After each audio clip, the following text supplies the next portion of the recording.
Hello mga langga! For today's video, samahan niyo po muna ako. Nandito po tayo ngayon sa Philippine Overseas Labor Office or kung tawagin natin ay POLO. Nakikita niyo naman ang dami pong tao, mga kababayan po natin yan, mga babae at lalaki. Alam niyo ba guys na sobrang init na init po kami dito na side.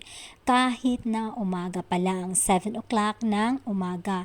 Pero sa dami-dami ng tao, ayan, sobrang dami at sobrang init na mga palangga. 'Di ba?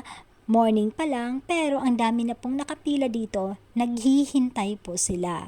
Ano ba ang dapat na pupuntahan natin dito sa Polo? Sa lahat po ng mga gusto po na kukuha po ng mga kontrata nila, dito po yan sa Polo.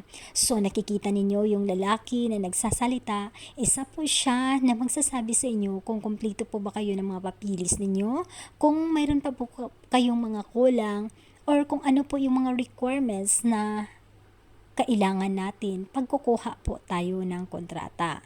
So, shout out po dito kay Kuya dahil sobrang dami pong mga incomplete. Kung ibig natin sabihin na kulang po yung mga documents nila.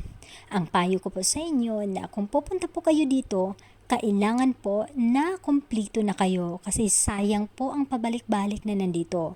Tingnan nyo yung dalawang kabayan. Yan po silang example na kulang po yung mga documents nila na nagpunta sila dito sa Polo. Alam niyo ba guys na napakasimple lang po at tsaka parang malapit lang siya. Madali lang pong puntahan itong office nila kasi nga bago nga ito dito. Hindi ko masyadong ma-exact ang locate niya. Ilalagay ko na lang po sa comment section kung saan ito banda. Pero kung titingnan niyo sa Google, makikita niyo hindi naman kung ano yung exact address nila at may kukontak kayo na number. So sa pagpasok mo mga palangga, ito po yung tatambad sa inyo. May mga upuan at saka kailangan magpila po kayo para i-verify po ninyo yung mga papilis ninyo na kumpleto na po ba. Makikita ninyo sobrang dami pong tao dito na nakapila dahil ang dami pong magsiuwian. At saka ayan nakikita ninyo, piniflex ko po yan kasi isa din yan sila sa nagpo-problema dahil kulang po yung mga papers nila at hindi po na signaturean ng mga amo. Sobrang kawawa, 'di ba? Kaya kailangan na payo ko sa inyo na kailangan na talaga na may na talaga kompleto na ang mga papers niyo bago kayo pupunta dito. So ayan na si sir, nagche-checking po siya. Ito po yung first step. Kung i-verify kayo, after that, dito pupunta kayo. Dahil tatawagin po yung verification of contract, tatawagin po yung number ninyo. So maghihintay kayo kung anong counter, saan kayo pupuntahan na counter.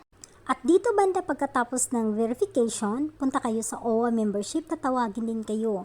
Maghihintay kayo pagtatawagin na kayo ng OWA membership. So ang babayaran lang po ninyo ay 93, okay? So yun lang po yung babayaran ninyo para sa OWA ninyo.